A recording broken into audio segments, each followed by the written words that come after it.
Hello, ladies. It's absolutely beautiful out. I actually can't believe it. It was 33 degrees in the car earlier. It's crazy.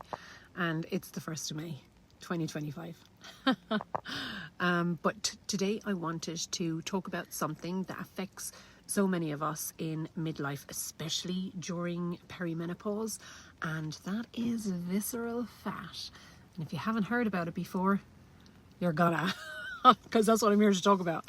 Now, you've probably heard people talk about belly fat. Obviously, everybody speaks about it, but belly fat and visceral fat are two entirely different things. So the fat you have around your belly, the one you can touch and the one you can pinch, that is called subcutaneous fat. But there's another kind of fat, and that's called visceral fat.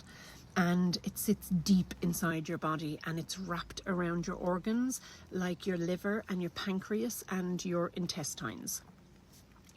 So this type of fat is like well hidden, but it can be a really important marker for your health and for your longevity as well. And I think especially in midlife as well, our hormones start to shift, and we might notice changes in how and where our bodies kind of store fat, which everybody sees that, I think, when they come to midlife, because the drop in estrogen can lead to increased fat around the abdomen, and unfortunately that often means more visceral fat than subcutaneous fat. Visceral fat is harder to control, obviously. Now, I wanted to be really clear as well that this isn't about shaming anybody or even talking about your appearance or anything. This is about your health.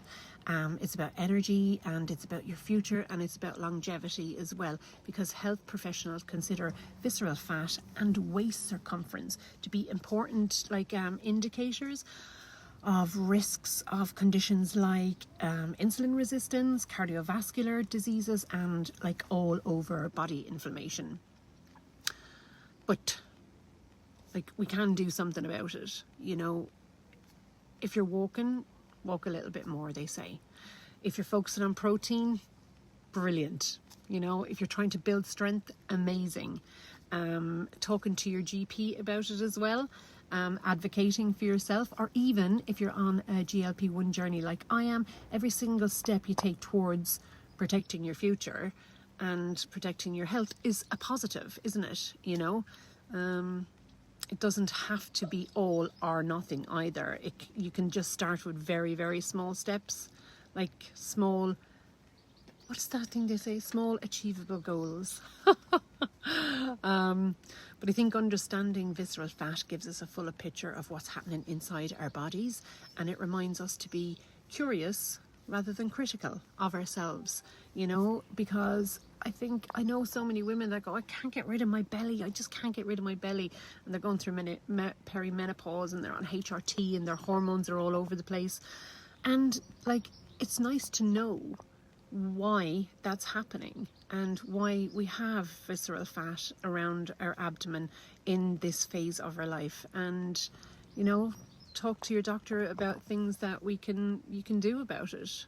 You're allowed to ask questions, you're allowed to seek help and support, and you're allowed to thrive in this chapter of your life, not just survive.